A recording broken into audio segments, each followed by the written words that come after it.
সালামু আলাইকুম ভিউয়ার্স, কেমন আছেন? স্বদেশ এগ্রো ফার্ম অ্যান্ড হ্যাচারির পক্ষ থেকে আপনাদের জানাই আন্তরিক শুভেচ্ছা। তো এখানে স্বদেশ এগ্রো ফার্ম অ্যান্ড হ্যাচারির উৎপাদিত বাচ্চা প্রায় 1000 বাচ্চা এখানে ব্রুডিং চলতেছে। তো এখন হচ্ছে শীতকাল, তো এই শীতকালে কিন্তু আপনার বাচ্চার তাপমাত্রা একটু বেশি পরিমাণে লাগে। তো সেই হিসেবে আমরা ব্রুডারটা ওইভাবেই সেট করেছি। তো আমাদের হচ্ছে এখানে অটোমেটিক ব্রুডার।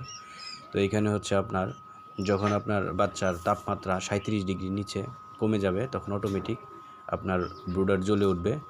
আবার যখন তাপমাত্রা 37 ডিগ্রির উপরে চলে যাবে তো অটোমেটিক হচ্ছে আপনার লাইটগুলো বন্ধ হয়ে যাবে। তো এখন শীতকালে কিন্তু পাখি অনেক সতর্কতার সাথে আপনার ব্রুডিং সিস্টেমটা সেট আপ করা লাগে।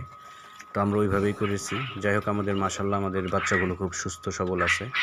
তো আমরা সারা বাংলাদেশে হচ্ছে যে কোনো বয়সের কোয়েল পাখি ডেলিভারি করছি। তো আপনারা যদি সরাসরি আমাদের খামার এবং অথবা আপনার বাসের মাধ্যমে ডেলিভারি নিতে চান তো আমাদের সাথে যোগাযোগ করতে পারেন। তো ধন্যবাদ, সবাই ভালো থাকবেন। আসসালামু আলাইকুম।